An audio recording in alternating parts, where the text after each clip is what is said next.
Hello and welcome to Med School Uncharted. My name is Angela. I'm a third-year medical student doing my core clinical rotations here in Guam.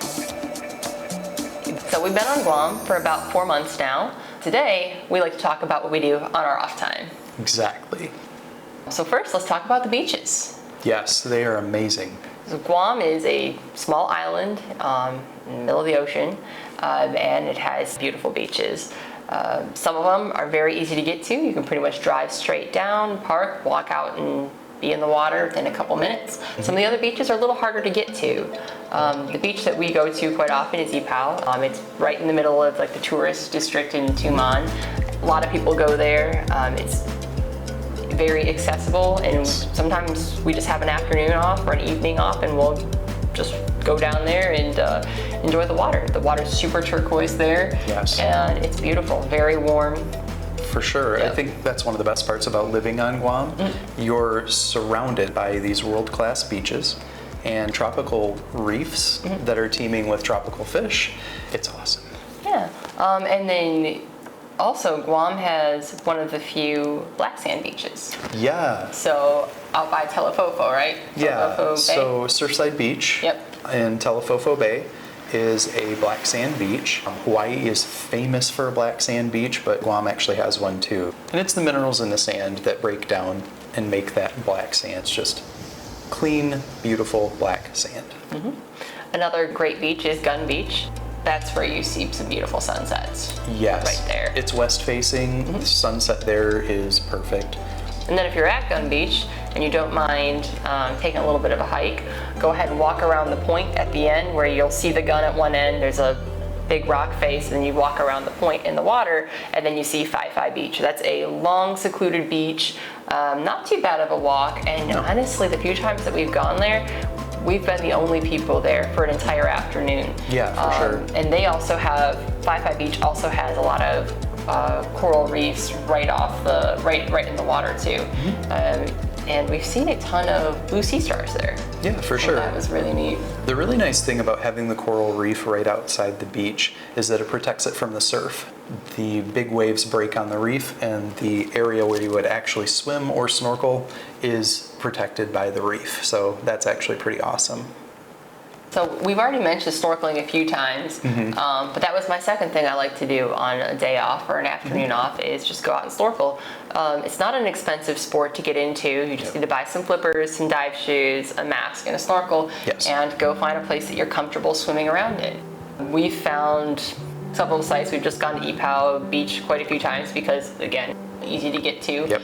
The other place we've gone to is the fisheye. And the fisheye is very cool because a lot of people go out into the fisheye and they feed the fish, and so you'll see a lot of, and it's deeper out there too, so you'll see a lot bigger fish, and that's pretty cool. The first time I went out, I saw a black-tip reef shark, and that was awesome. I need to go back. I want to see it again. Yeah, sorry, no shark footage. We figured first time snorkeling, we weren't going to overcomplicate things. We didn't take a camera.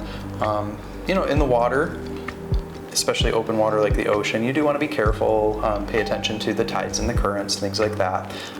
And things like sharks. I mean, we've seen some things that you really need to be paying attention to. We've only been snorkeling at a handful of spots, lots of other places around the island that people have recommended, so we'll definitely check those out. But in addition to the ocean, we've also spent some time exploring the mountains and the jungles here. Yes. Yeah, it's interesting. It's much more technical hiking than we've ever done before. We've done some hiking and around, not the whole Appalachian Trail, but parts of the Appalachian Trail. We've done some hiking out in Utah and in Arizona, and in Michigan, and a little bit of rock scrambling here and there, but it really didn't feel too difficult. When you're hiking here though, the jungle grows very fast, very thick. Any trails that have been blazed ahead of time, if they're not constantly in use, which most of them are not, they grow over very, very quickly. Yeah, for sure. So luckily, there are groups here that will take newcomers, locals, anybody that wants to go out and explore the jungle, they'll take them on hikes for a small fee of $5 a hike, which is pretty incredible. Yeah. We like to hike with the Boonie Stompers, and they go to a different jungle hike every week, and usually the destination is a waterfall. Sometimes it's 2 waterfalls. Yeah, sometimes it's a cave. Sometimes it's just a beach.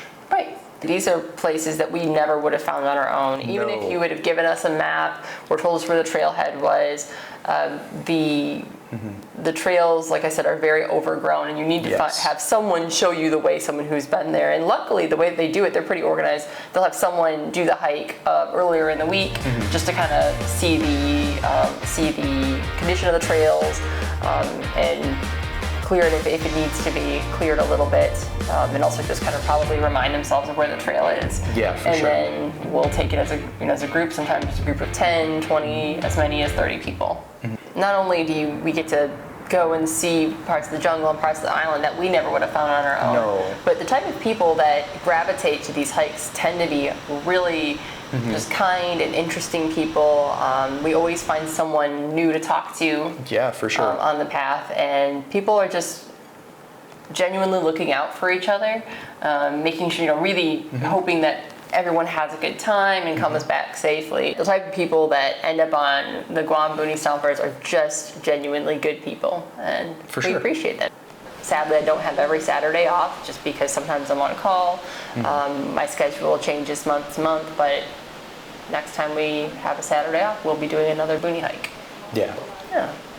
So just wanted to take a couple minutes just to kind of share what our Guam experiences have been like outside of the clinical stuff for me, and just to let you know that Guam's an amazing place to be, to explore. And if you're here, definitely take the time to be out in nature and enjoy the ocean, enjoy the jungle, go find some waterfalls, meet some people, eat some really good food. And if you're not here, but you're looking for a good place to travel, come check out Guam. It's beautiful.